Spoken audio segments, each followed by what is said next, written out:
ভারতের ভূমিতে মহাকুম্ভ এমন একটি ধর্মীয় সমাবেশ যেখানে ধর্ম, সংস্কৃতি এবং আধ্যাত্মিকতার মিলন সঙ্গম দেখতে পাওয়া যায়। এই আয়োজন হলো হিন্দু ধর্মের আস্থা ও সাধনার প্রতীক। 12 বছর অন্তর অন্তর আয়োজিত এই মহাকুম্ভ মেলা বিশ্বের সব থেকে বড় ধার্মিক মেলা, যেখানে কোটি কোটি ভক্তরা পবিত্র কুম্ভ স্নান করে পাপ থেকে মুক্ত হন। 2025 সালে প্রয়াগরাজে আয়োজিত মহাকুম্ভে উৎপন্ন হয়েছে একটি বিশেষ সংযোগ, কারণ চলতি বছরে 144 বছর পর এই মহাকুম্ভ আয়োজিত হয়েছে। এই 144 বছরের মহাকুম্ভ অতি বিরল সংযোগে হয়ে থাকে।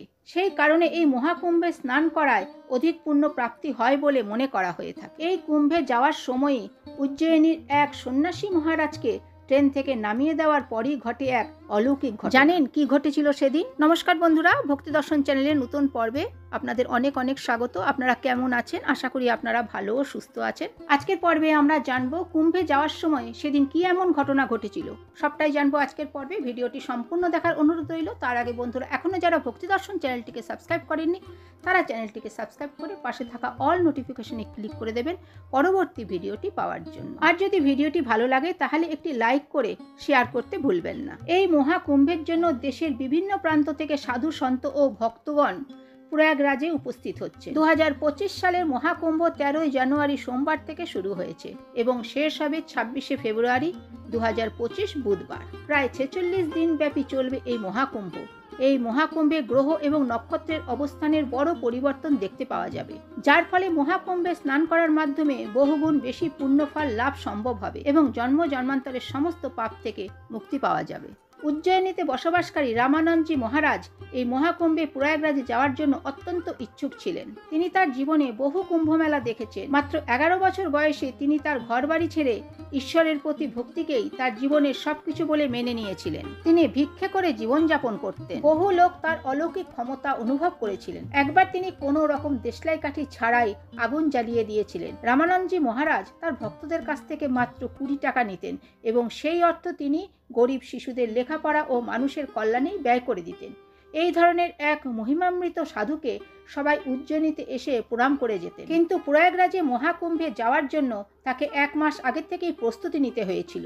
তিনি পায়ে হেঁটে যাত্রা করতে চেয়েছিলেন, কিন্তু তার বার্ধক্যজনিত কারণে তার পক্ষে এতদূর হেঁটে যাওয়া সম্ভব ছিল না। তাই তিনি ট্রেনে করে প্রয়াগরাজ যাওয়ার সিদ্ধান্ত নিয়েছিলেন। উজ্জয়িনী থেকে সরাসরি প্রয়াগরাজে যাওয়ার ট্রেন শিপ্রা এক্সপ্রেস রাত 8টায় ছাড়ে। মহারাজ কোনো টিকিট ছাড়াই ট্রেনে উঠে পড়েন, কিন্তু মহারাজ ভাবতেও পারেননি যে টিকিট না থাকার কারণে তাকে এত বড় অপমানের মুখোমুখি হতে হবে।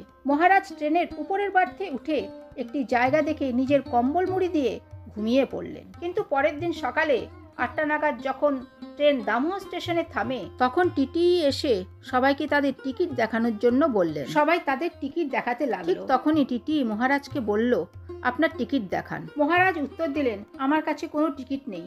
আমি একজন সন্ন্যাসী। আমার কাছে কৃষ্ণ নাম ছাড়া আর কোনো সম্পদ নেই।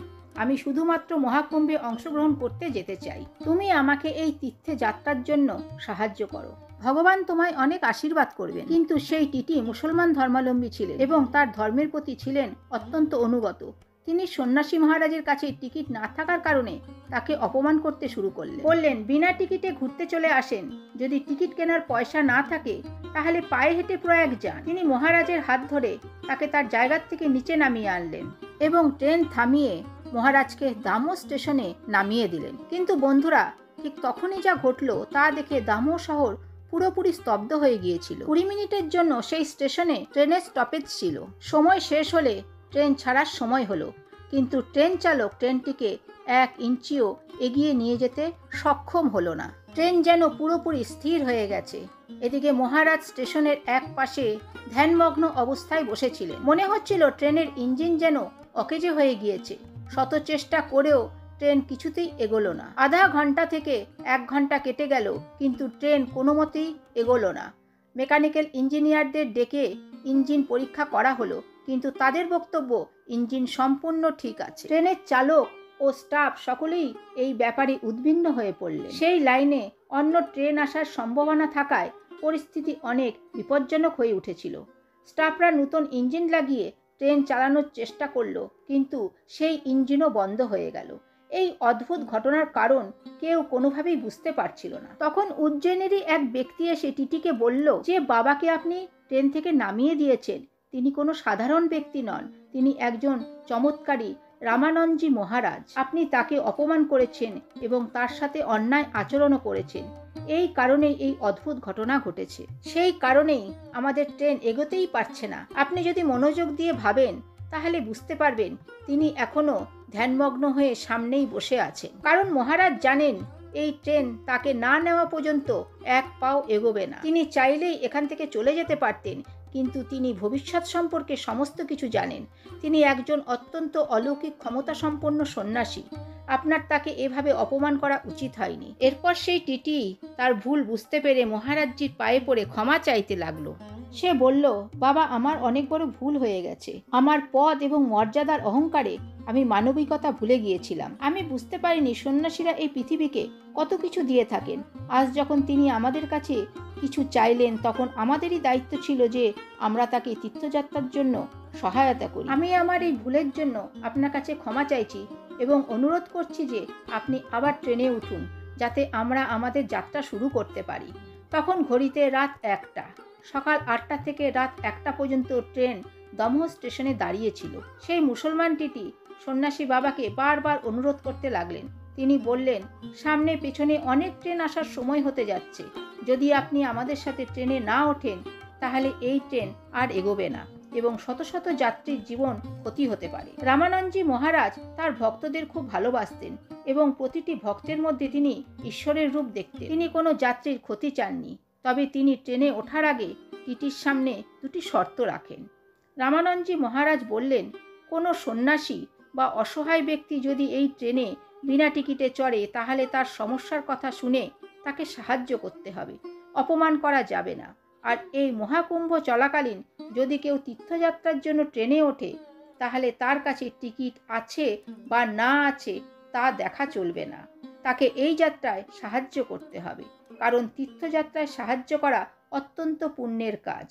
অবশেষে টিটি এই দুই শর্ত মেনে নেয় এবং মহারাজকে সম্মানের সাথে ট্রেনে তুলে তাকে তার সিটে বসিয়ে দেন। এরপর যা ঘটল সেটিও ছিল আরেকটি অলৌকিক ঘটনা। এত সময় ধরে যে ইঞ্জিনটি বন্ধ ছিল তা একটি গর্জনের শব্দ করে চলতে শুরু করলো।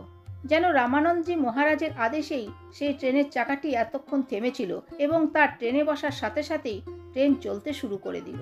প্রত্যেক যাত্রী এই অলৌকিক ঘটনা অনুভব করেছিল এবং মহারাজের প্রতি গভীর ভক্তি ও শ্রদ্ধা অনুভব করেছিল। বিকেল প্রায় 5:30 প্রয়াগরাজে পৌঁছল সেই ট্রেন। রামানন্দজি মহারাজ ট্রেন থেকে নামার পর বহু লোক তার সাথে দেখা করার জন্য এলো এবং তার এই চমৎকার ঘটনার কথা শুনে সবাই মুগ্ধ হয়ে গেল।